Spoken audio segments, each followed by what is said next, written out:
नमस्कार, आप सभी का स्वागत है एडीआल वीडियो चैनल पर। मेरा नाम है अरविंद दामा। दोस्तों, इस वीडियो में हम बात करेंगे 19 सितंबर में भारत के सभी राज्यों के मौसम के हाल के बारे में, लेकिन पहले बात करेंगे बंगाल की खाड़ी में बने मौसमी सिस्टम के बारे में कि जिसके कारण आने वाले अगले दिनों के दौरान भारत के कई राज्यों में इस सिस्टम के कारण भारी बारिश होने के आसार बने हुए हैं। तो जैसा कि आप देख पा रहे हैं, ये यहाँ पर बंगाल की खाड़ी में ये इस समय अभी भी ये दोस्तों सर्कुलेशन ही बना हुआ है। ये अभी तक लो प्रेशर एरिया नहीं बना हुआ है। हालांकि आज शाम या रात्रि के समय या कल सुबह तक और अधिक ताकतवर होकर ये लो प्रेशर एरिया बन सकता है। लेकिन हम आपको बताना चाहेंगे, इससे पहले भी जो मौसमी सिस्टम यहाँ पर बने थे, जो इससे पहले जो सिस्टम बना था वो डीप डिप्रेशन बना था कुछ समय के लिए, और लगभग समुद्री तूफान से एक स्टेप वो पीछे था। लेकिन अगर ये लो प्रेशर एरिया बनता है तो ये जितनी बारिश उस सिस्टम ने की इससे पहले, ये उससे भी अधिक बारिश करेगा। वो क्यों करेगा वो मैं आपको बताता हूँ। देखिए, ये जो बंगाल की खाड़ी में बनते हैं, इनका एरिया होता है कि ये कितने एरिया के अंदर, यानी कि ये कितने छोटे एरिया में बने हुए हैं या फिर कितने बड़े एरिया में बने हुए हैं। तो जो इससे पहला जो सिस्टम बना हुआ था वो कम एरिया में बना हुआ था, लेकिन इसका जो एरिया आप देख पा रहे हैं, देखिए ये काफी बड़े एरिया में बना हुआ है। मेरा कहने का मतलब ये है कि अगर ये सिस्टम उड़ीसा छत्तीसगढ़ के भागों से होकर मध्य प्रदेश के भागों पर पहुंचता है, और हालांकि इसके ट्रैक में थोड़ा सा आज फेरबदल भी हुआ है, वो हम आपको आगे वीडियो में बताएंगे।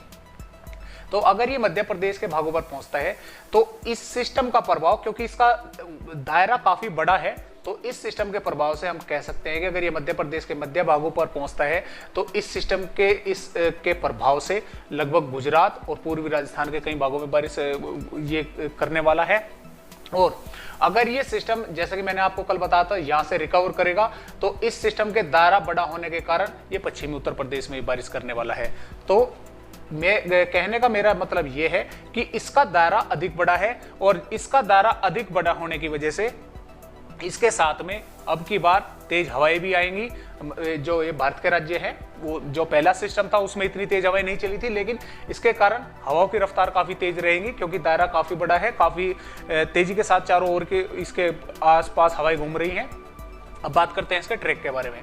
तो देखिए, ये यहाँ से होता हुआ इस तरह से, और ये उत्तर प्रदेश के भागों पर कुछ इस तरह से आने वाला है। यानी कि कल थोड़ा यहाँ से पश्चिमी पूर्वी मध्य प्रदेश से रिकवर करने वाला था, आज ये थोड़ा मध्य प्रदेश के मध्य भागों से, जो आईएमडी की रिपोर्ट है आज की, तो उनके हिसाब से मध्य प्रदेश के मध्य भागों से रिकवर करने वाला है। तो अगर ये मध्य भागों तक पहुंचता है तो इसकी वजह से जो भारत के पूर्वी राज्य हैं, इसमें हम कह सकते हैं कि उड़ीसा, झारखंड, छत्तीसगढ़, पश्चिम बंगाल, इन सभी राज्यों में ये अच्छी खासी बारिश करेगा। और तेलंगाना, महाराष्ट्र और आंध्र प्रदेश, मध्य प्रदेश, उत्तर प्रदेश के पूर्वी और मध्य भागों में सबसे अधिक वर्षा होगी, पश्चिमी मध्य प्रदेश में कम रहेगी।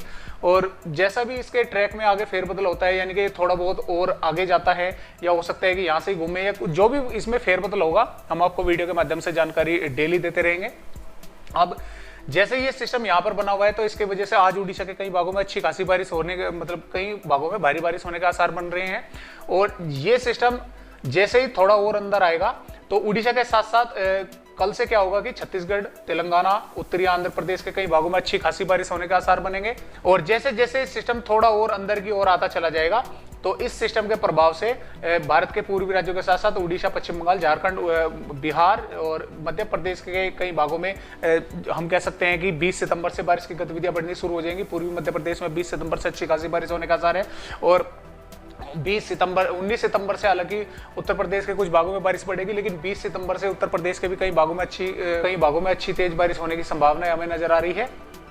तो जैसा भी होगा इसके कारण हम आपको अपडेट देते रहेंगे। इसके अलावा एक यहाँ पर सर्कुलेशन, देखिए यहाँ पर एक सर्कुलेशन बना हुआ है। सर्कुलेशन की वजह से गुजरात, उत्तरी महाराष्ट्र के कई भागों में बारिश अच्छी हो रही है, पश्चिमी मध्य प्रदेश में बारिश कर रहा है। और कल से क्या होगा कि राजस्थान के पूर्वी भागों में भी इसकी वजह से कुछ थोड़ी सी बारिश की गतिविधियां बढ़ेंगी, यानी कि बादल छाएंगे और बारिश की गतिविधियां होने के आसार बनेंगे। लेकिन जो आईएमडी की फिलहाल की रिपोर्ट है, मैं आपको ये भी स्पष्ट करना चाहूंगा बिल्कुल कि जो फिलहाल की आईएमडी की रिपोर्ट है उनके मुताबिक जो ये मौसमी सिस्टम आता है, देखो वो बात एक अलग है कि ये मध्य प्रदेश से आगे राजस्थान के भागों पर पहुंचे या फिर इसके ट्रैक में थोड़ा बहुत चेंज होकर ये थोड़ा बहुत और अंदर आए, वो बात एक अलग होती है। लेकिन पंजाब और हरियाणा और दिल्ली और पश्चिमी राजस्थान और ये जो भाग होंगे, देखिए ये इतने, यहां से ये जो इतना रीजन होगा, ये थोड़ा और नीचे को लग गया, ये लगभग यहां से इस तरह से। हाँ, ये जो भाग है इतने, इन भागों पे इस सिस्टम का कोई खास प्रभाव नहीं देखने को मिलेगा। पंजाब, हरियाणा, दिल्ली और पश्चिमी राजस्थान, इन राज्यों में लगभग मौसम जो फिलहाल का आईएमडी की जो रिपोर्ट है उनके मुताबिक इन भागों में लगभग मौसम ड्राई बना रहेगा। हालांकि कुछ भागों में बादलों की आवाजाही रहेगी, तो लेकिन इनमें ज्यादा बारिश की संभावना है इस मौसमी सिस्टम के इस ट्रैक के कारण। फिलहाल जो इसका ट्रैक है उसके मुताबिक इनमें नहीं है। हालांकि ये उत्तर प्रदेश, मध्य प्रदेश, महाराष्ट्र, तेलंगाना और भारत के पूर्वी राज्यों में अच्छी खासी बारिश करेगा। और इसके ट्रैक में अगर कोई भी फेरबदल होता है और इन राज्यों में फिर से बारिश की संभावना हमें नजर आती है, तो हम वीडियो के माध्यम से आपको जानकारी देंगे। तो आइए अब देखते हैं कि 19 सितंबर में भारत के किन किन राज्यों में हमें इस मौसमी सिस्टम के कारण बारिश होने की संभावनाएं हमें नजर आ रही है। जैसा कि आप 19 सितंबर की आईएमडी की वेदर रिपोर्ट देख पा रहे हैं। देखिए 19 सितंबर में इस मौसमी सिस्टम के कारण भारत के पूर्वी राज्यों में अच्छी खासी बारिश होने के आसार बन रहे हैं। तो हम शुरुआत करेंगे भारत के पूर्वी राज्यों से ही। तो पहले हम शुरुआत करेंगे झारखंड से। तो झारखंड की अगर हम बात करें तो देखिए झारखंड के ये जो भाग है, गढ़वा, पलामू, लतेहर, चतरा, लोहरदगा, गुमला, सिमडेगा और यहाँ पर हम कह सकते हैं कि खूंटी, रांची, चतरा, इन जिलों में भी हल्की से मध्यम या कई भागों में मध्यम से तेज बारिश होने के आसार बनेंगे। बाकी जो पूर्वी भाग है इनमें भी बारिश की हमें संभावनाएं नजर आ रही हैं। इसके अलावा जो बिहार की अगर हम बात करें तो बिहार में हम कह सकते हैं कि पूर्णिया, कटिहार, किशनगंज और यहाँ पर हम कह सकते हैं कि भागलपुर, बांका, मुंगेर, जमुई, लखीसराय, शेखपुरा, नवादा, गया और यहाँ पर हम कह सकते हैं कि बबुआ, रोहतास, इन जिलों में हल्की से मध्यम और यहाँ पर कह सकते हैं कि रोहतास और बबुआ जिले के कुछ भागों में मध्यम से तेज बारिश भी होने के आसार हैं। यहाँ पर पश्चिमी चंपारण, पूर्वी चंपारण, शिवहर, सीतामढ़ी, मधुबनी, शिवहर, इन जिलों में भी बादल छाए रहेंगे और इन जिलों के भी कई भागों में बारिश होने के आसार हमें नजर आ रहे हैं। वहीं छत्तीसगढ़ की अगर हम बात करें तो इस सिस्टम के कारण छत्तीसगढ़ में हम कह सकते हैं कि जसपुर, रायगढ़, जांजगीर चांपा, महासमुंद, गरियाबंद, बस्तर, सुकमा, दंतेवाड़ा, बीजापुर, कोंडागांव और रायपुर, इन जिलों में हल्की से मध्यम बारिश के साथ कई भागों में मध्यम से तेज बारिश होने के आसार हमें नजर आ रहे हैं। पश्चिम बंगाल के भी पश्चिमी भागों में हल्की से मध्यम या कई भागों में तेज बारिश का आसार है। उड़ीसा के कई भागों में भारी बारिश होने की संभावना है और आंध्र प्रदेश के उत्तरी भागों में अच्छी तेज बारिश होने के आसार है। बात करेंगे वहीं हम उत्तर प्रदेश के बारे में, तो उत्तर प्रदेश में हम कह सकते हैं कि गोंडा, बस्ती, अम्बेडकर नगर, अयोध्या, गोरखपुर, आजमगढ़ और यहाँ पर गाजीपुर, वाराणसी, बलिया, इन जिलों के कई भागों में हल्के से मध्यम बारिश के आसार बनेंगे। और यहाँ पर लखनऊ जिले के आसपास के भागों में यानी कि हरदोई, सीतापुर, बाराबंकी, रायबरेली, अमेठी, उन्नाव और कानपुर देहात, इन जिलों में भी कहीं कहीं पर बारिश की गतिविधियां देखने को मिलेगी। इसके अलावा बरेली, शाहजहांपुर, पीलीभीत, इन जिलों में भी बादल छाए रहेंगे। इन जिलों के भी कुछ भागों में हो सकता है कहीं कहीं पर बारिश की गतिविधियां देखने को मिल जाए। इसके अलावा वाराणसी, चंदौली, मिर्जापुर, संत रविदास नगर, प्रयागराज, कौशाम्बी, चित्रकूट, इन जिलों में भी बादल देखने को मिलेंगे। सोनभद्र जिले में भी बादल देखने को मिलेंगे और हो सकता है कि इन जिलों के भी कुछ भागों में कहीं कहीं पर बारिश की गतिविधियां देखने को मिले।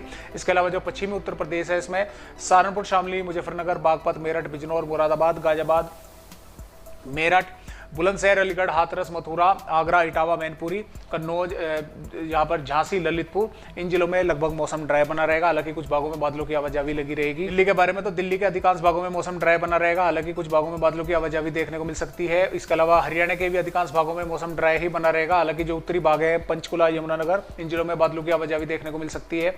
पंजाब के अधिकांश भागों में मौसम ड्राई बना रहेगा।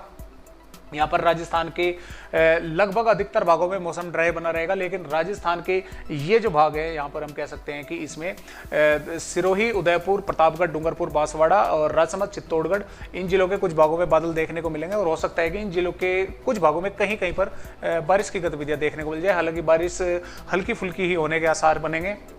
वहीं मध्य प्रदेश की अगर हम बात करें तो मध्य प्रदेश के ये जो रीजन है, ये पश्चिमी मध्य प्रदेश का, इसमें हम कह सकते हैं कि यहाँ से मंदसौर, रतलाम, झाबुआ, अलीराजपुर, बड़वानी, खरगोन, धार, इंदौर, बुरहानपुर, खंडवा, देवास, शाहजहांपुर और यहाँ पर होशंगाबाद, बैतूल, सिरोह, इन जिलों में बादल छाए रहेंगे और हो सकता है कि इन जिलों के कुछ भागों में कहीं कहीं पर लाइट रेन देखने को मिले। इसी प्रकार यहाँ पर पूर्वी मध्य प्रदेश की अगर हम बात करें तो पूर्वी मध्य प्रदेश में पन्ना, सतना, सिद्धि, सिंगरौली, शहडोल, उमरिया, जबलपुर, डिंडोरी, अनूपपुर, यहाँ पर भी जबलपुर, यहाँ पर बादल आते जाते देखने को मिलेंगे और हो सकता है कि इन जिलों के कुछ भागों में कहीं कहीं पर हल्की फुल्की छुटपुट बूंदाबांदी देखने को मिल जाए। वही बात करेंगे हम गुजरात के बारे में। तो गुजरात के सौराष्ट्र कच्छ के लगभग अधिकांश भागों में मौसम ड्राई बना रहेगा, लेकिन इसके भावनगर और बोटाद, अमरेली, भरूच, नर्मदा, तापी, सूरत, नवसारी, वलसाड़, दमनदीप इन जिलों के कुछ भागों में हल्की से मध्यम या कुछ स्थानों पर कुछ समय के लिए तेज बारिश देखने को मिल सकती है। इसके अलावा महिसागर, दाहोद, पंचमहल, छोटा उदयपुर और अरवली, साबरकांठा इन जिलों में भी बादलों की आवाजाही रहेगी। हो सकता है इन जिलों में कहीं कहीं पर बारिश की गतिविधियां देखने को मिले। वहीं महाराष्ट्र के तटवर्तीय भागों की अगर हम बात करें तो महाराष्ट्र के तटवर्तीय भागों में बारिश से राहत मिलेगी, जबकि मध्य महाराष्ट्र, मराठवाड़ा के जो रीजन है इसमें हम कह सकते हैं कि बुल्धाना, वाशिम, हिंगोली, अकोला, अमरावती, यवतमाल, जालना, परभनी इन जिलों में हल्की से मध्यम बारिश के साथ कुछ भागों में तेज बारिश देखने को मिल सकती है। और वहीं तेलंगाना की अगर हम बात करें तो तेलंगाना के भी कई भागों में हल्की से मध्यम और कुछ भागों में तेज बारिश के आसार बनेंगे। कर्नाटक और केरल, तमिलनाडु इन राज्यों के भी कुछ भागों में कहीं कहीं पर बारिश की गतिविधियां देखने को मिल सकती है। इसके अलावा भारत के पहाड़ी राज्यों में जम्मू कश्मीर, हिमाचल प्रदेश में लगभग मौसम शुष्क बना रहेगा। उत्तराखंड के कुछ भागों में हल्की से थोड़ी बहुत अधिक बारिश के आसार है। भारत के पूर्वोत्तर राज्यों की अगर हम बात करें तो इसमें असम, मेघालय, अरुणाचल प्रदेश, नागालैंड, मणिपुर इन राज्यों में हल्की से मध्यम या कुछ भागों में मध्यम से तेज बारिश के आसार बनेंगे, जबकि अरुणाचल प्रदेश, मणिपुर, मिजोरम, त्रिपुरा इन राज्यों में हल्की से मध्यम बारिश का आसार है। तो कुछ इस तरह का मौसम बना रहेगा 19 सितंबर में भारत का। तो आज की वीडियो में बस इतनी जानकारी है कि नई जानकारी के साथ आप सभी दोस्तों से फिर मिलते हैं। तब तक के लिए नमस्कार।